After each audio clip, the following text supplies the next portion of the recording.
Welcome. I have a special story today for you that talks about travel and dreams.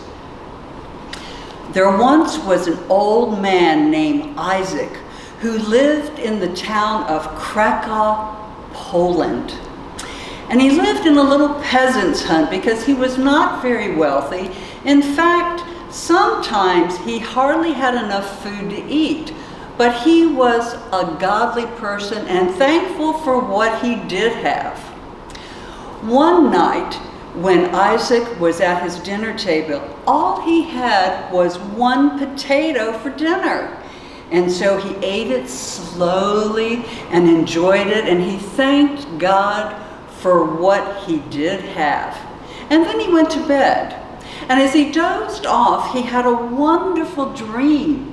He dreamt that he was to take a long trip to the capital city, and there, underneath the bridge, he would find a treasure.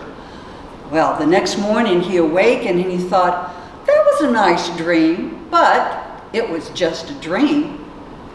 The next night, he sat down at his dinner table and he had one lone potato for his dinner, and he thanked God for what he did have.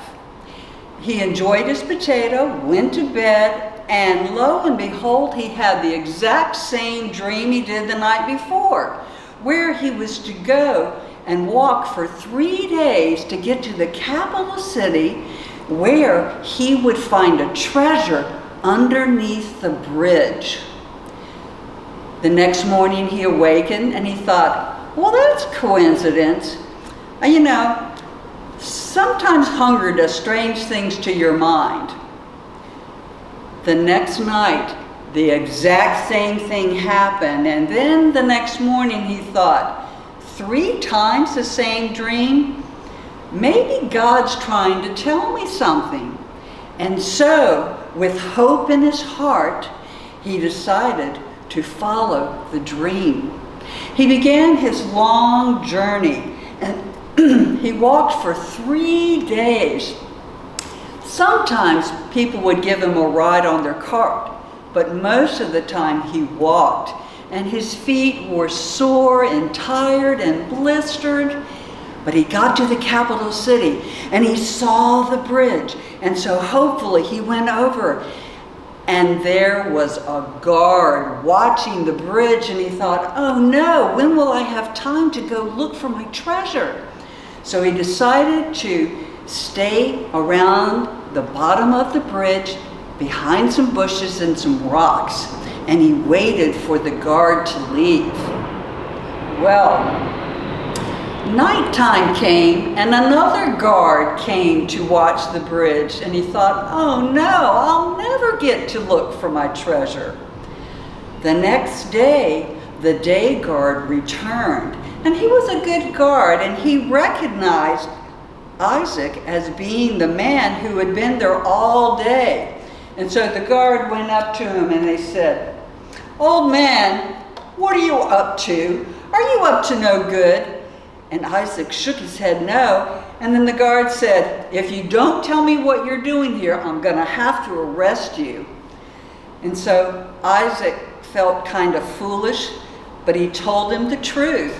He said, well, you see, I had this dream 3 nights that told me I was to go to the capital city, and there, underneath the bridge, I would find a treasure.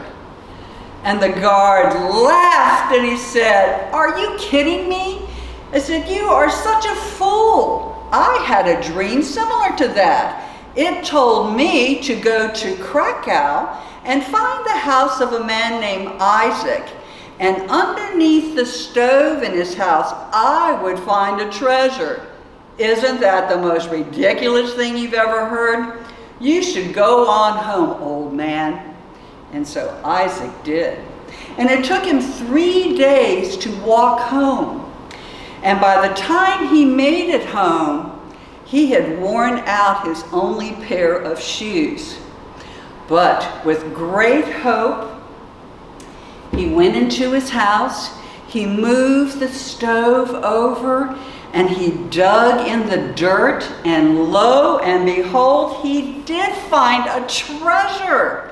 And in that treasure, it was full of gold coins and precious gems.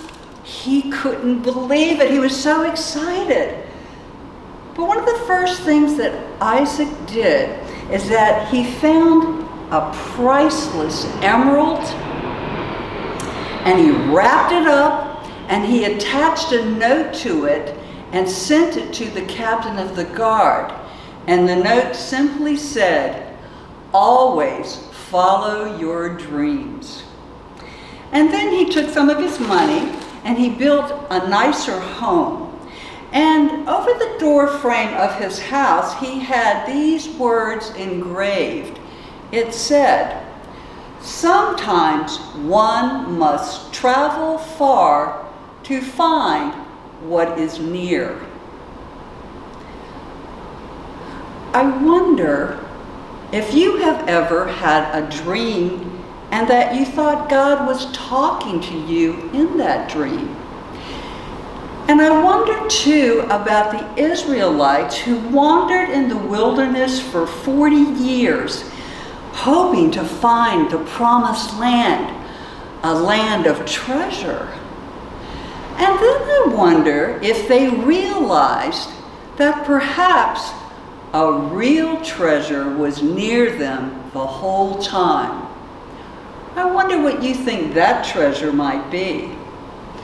Sometimes one must travel far to find what is near. What do you think that means?